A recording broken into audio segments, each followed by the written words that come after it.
Notwithstanding a prolific writing career, a little shy of 7 decades, it is Yitzchak Bashevis Zinger's first novel, The Satan in Goray, the Satan in Goray, that was deemed his most concentrated, coherent, and complete work in the genre of the novel. I quote, and another quote, a masterpiece of stylization and dramatic symbolization, to quote Dan Meron. Singer's first novel features all the quintessential characteristics of his writing: the abundant, fanciful use of folklore, superstition, the supernatural, the alluring, repelling combination of corporal pleasure and pain, sexuality, death, and the grotesque, the blurred borders between truth and fiction, reality and dream, Satan and saint, heartening messianism, and bleak pessimism. And humor, of course. In retrospect, it may seem odd that a young writer making his first steps in the field of literary writing, and we have seen this today already, would choose such an obscure and remote topic as Sabbatianism for his first novel, aptly subtitled A Meise von Verzeitens. So you can see this is in the first, it's hard to read, but believe me, it's there in the first edition published in Warsaw and also in the one in New York.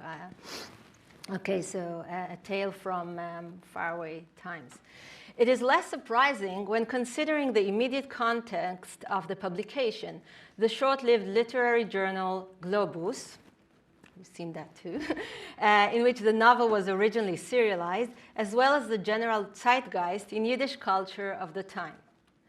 As for Globus, Alan Zeitlin, the journal's founder and editor, Bashevis' mentor who became a colleague and a close friend, aimed to raise the literary standards of Yiddish by connecting it both to the latest Western modernist forms and to an ancient and lofty Jewish past.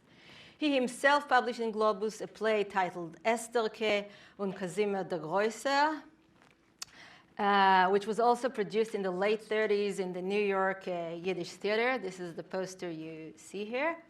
While David Pinsky published another serialized play titled Shloime Molcho, dedicated to the 16th century Marrano, a Kabbalist, false messiah, and a victim of the Portuguese Inquisition.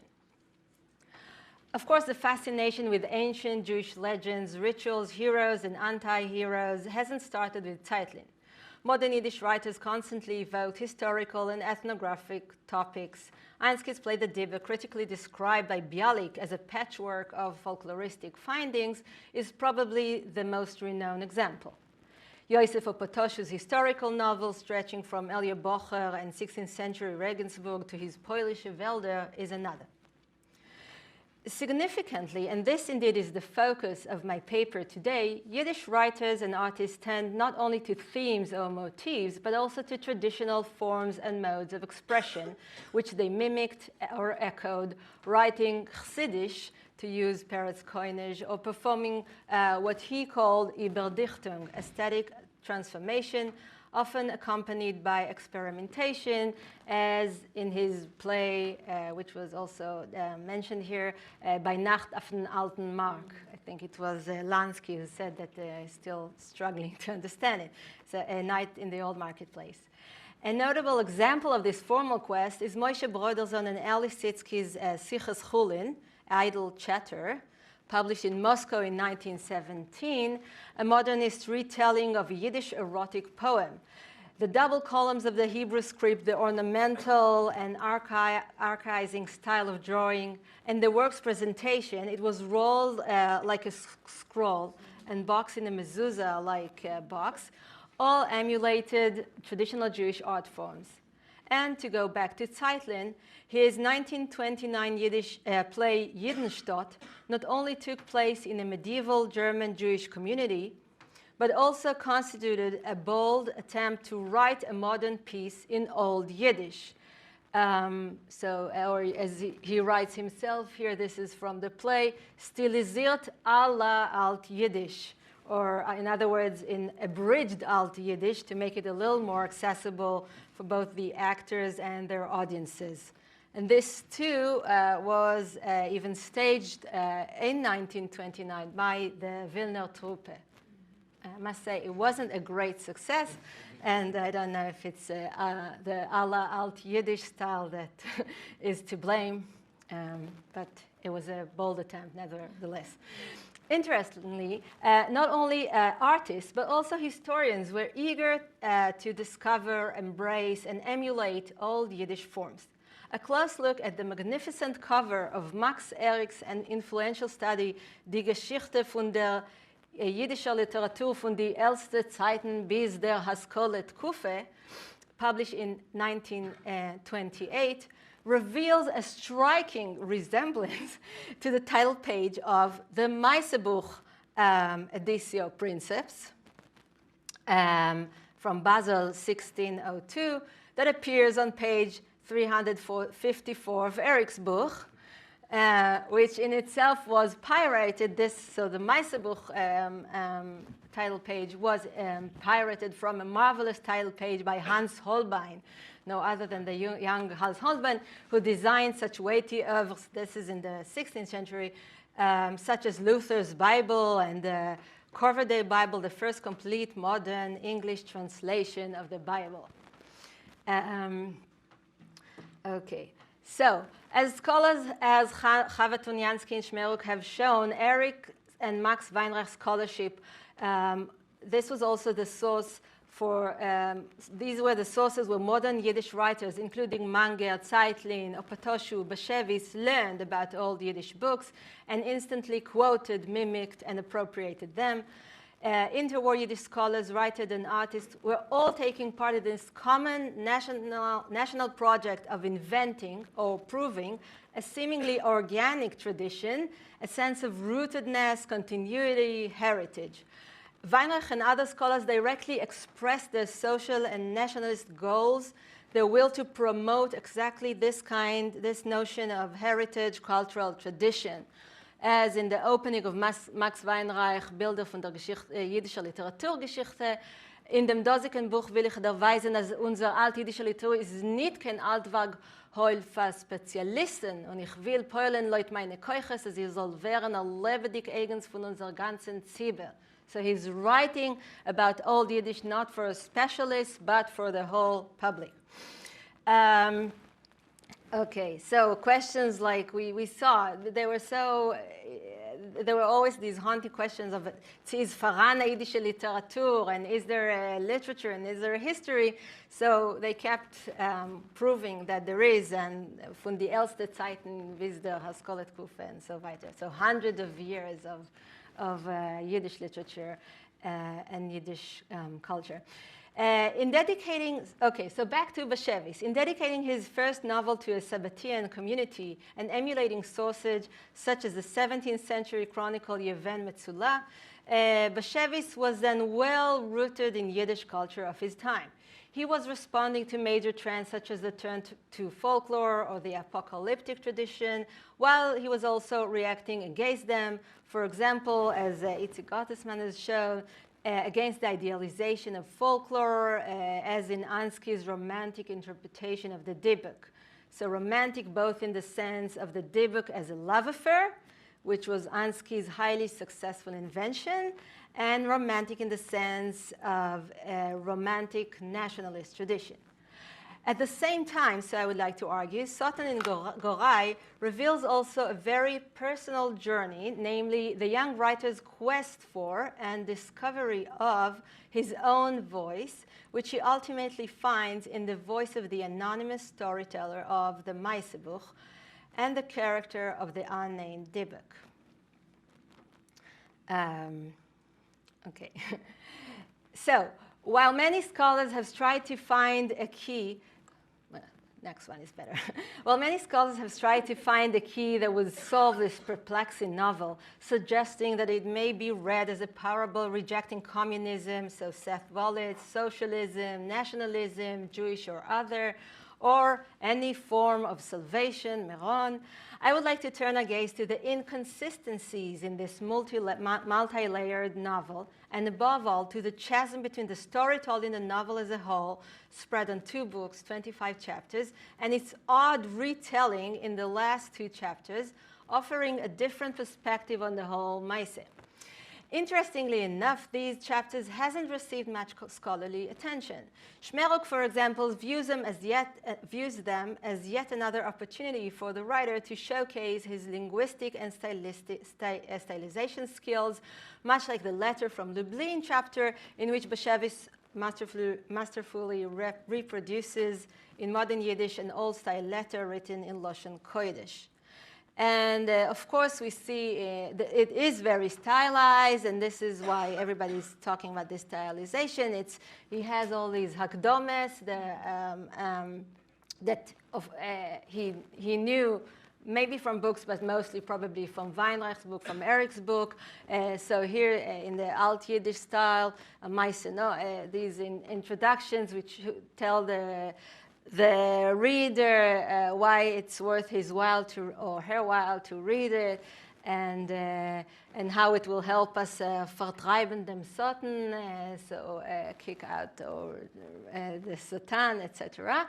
This, by the way, is the first edition. You can see a slight difference. The wording is the same, but you can see the font is a little more stylized. I don't know why they were too lazy in New York to keep that, but it's nice. So it's also this formal visual aspect of this. And of course, starting with the Hebrew words, as in many old Yiddish books, Vayehi, Unes is given, so Taitz Chumash, Taitz Yiddish, etc. And then there's an akdome, and then another akdome, so another introduction, because the short one is an introduction. After that, what starts with the Vayehi is another introduction. They all fell in love with this introduction. I think it's also much more fun to read these introductions, and takes less time consuming than to go through a whole Alt Yiddish book. And it always starts with this, how we will all zoiche sein zu avorer Auslesung bim Herr b'yom and v'noam. So we'll all be, we're accepting salvation and redemption. And then, but after the, if we see these chapters as merely a masterful stylistic play, we'd be missing their explosive potential. These last 2 chapters, so I would like to suggest, offer a new key to understanding the novel. But for them to become a key, we should first recognize them as a riddle, or first a bundle of riddles. So why does Bashevis switch to a different mode of telling in the novel's last 2 chapters? Why does he abandon almost completely the battle between Sabbateans and their rivals? Why does he reduce Rochele, the novel's protagonist, the pious prophet, the magical woman to whom all are attracted, to no more than the abject dwelling place of the Dybbuk?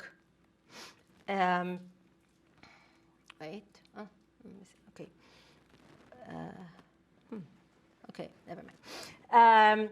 So what did Bashevis miss in the first 12 chapters that he was able to achieve in the last 2? If indeed, as Meron writes somewhat dismissively, these chapters constitute, and I quote, the author's escape to the stylized text of traditional Dybbuk stories, what was it then that Bashevis needed to escape from, and what salvation could these stories offer to him? What may help us tangle these questions is an intriguing intertext, a highly acclaimed work that has received much scholarly attention, yet as far as I know has never been read in conjunction with Bashevis Satan and Goray, probably because it lies linguistically, at least, on the other side of the cultural waterline, namely outside the realm of Yiddish literature. I refer here to Agnon's Bridal Canopy. Oh, here I have more examples of the Hakdomes. This is for Manger, but okay. And this is, oh, by the way, before we go to Agnon, yeah, I wanted to, so also, again, the visual aspect is important here because this is the ending of the 2 chapters, and look how the form brings, imitates or emulates the cover, the title page of Boved Anton, Bovebuch, so here. Okay, so again, the stylization is beautiful. It belongs to the zeitgeist, but how about all the other things that happen, such as making the Dybbuk part just the dwelling place and obliterating Rochele, the protagonist, and saying almost nothing about the whole Sabbatianism controversy, etc. So if we look at Agnon's Achnasat Kala, this novel, published in 1931, is a Hebrew work modeled on Hasidic hagiography. It's a kind of a Don Quixotic travelogue depicting the adventures of a Yudel Chassid. Now, while set in different areas, written in different languages and styles, the similarities between these two works are, in my view, striking. Published merely 2 years apart, both were their authors' first novels. Indeed, first novels of writers who have clearly felt at home, but both before and after writing these novels with shorter literary forms. Both works were serialized before appearing in book format. So Agnon in the Hebrew Miklat back in 1919 in a short version. It took him over a decade to complete the transition into a novel. In Bashevis' case, it was a very quick transition, right from globus to the print. Both works draw heavily on a wide variety of traditional Jewish sources, both high and low. And it so happens that years later, these writers came to be appreciated, at least by the Swedish Academy, as representatives of their literatures when receiving the Nobel Prize. These events took place decades later, Agnon in 1966, Bashevis in 1978. But they're not totally irrelevant to our discussion, because in retrospect, we could say that in both cases, the effort to recreate Jewish tradition as heavily steeped Jewish traditions in the Western classical form of the novel was rewarding. So going back to the works themselves, the most prominent resemblance, in my view, between the two novels is the lengthy retellings of the main story by a traditional storyteller. So while Bashevis assumes in the last 2 chapters the voice of a traditional Maaseh Bichel narrator, publisher, including his pious introductions, conclusions, what we just saw. Agnon ventriloquizes the broader singer cabaret recital, popular 19th century Yiddish cabaret. His performance provides a rhymed version of the novel's plot, cited over dozens of pages. This is towards the end of the novel. So a few years ago, I published an article. It was titled The Hasidic Story and the Yiddish Cabaret, Folk Performances, a Barbaric Disruption in Shai Agnon's Bridal Canopy. And there I argued that whereas most Hebrew and Yiddish writers strove for what Dan Meron called cultural normalcy, so to mold the Jewish materials into the European literary standards, Agnon's first novel flaunts Jewish otherness, so offering a wild polyphony of voices, styles, and genres, and using the Hasidic story, the folk tale, the folk song, Badchones, Purim Spiel, even popular cabaret. So if Shalom Aleichem asked, what is a Jewish novel? And this is Sander Blanc in 1887. He calls it a roman on a roman. And then Stempenew is finally proud of himself in 1888 that he's writing a Yiddish roman. And in the introduction, he writes to Mendel Moichel Sforim that he decided he found the key, knows how to write a Jewish roman. And I won't go into this, probably many of you are familiar with it. For Agnon and Bashevis, they go in a different way. And what I argue is that Agnon is just exploding the genre. He's molding his story into the novel, but then totally exploding and using the. Okay, so what about Bashevis? Okay, so yeah, 5. 5? 5. Yeah, 5 is fine. I'm almost done. Okay, so what happens in Bashevis? So here too, I feel this struggle with the young author's struggle with the limitations of the Western form of the novel.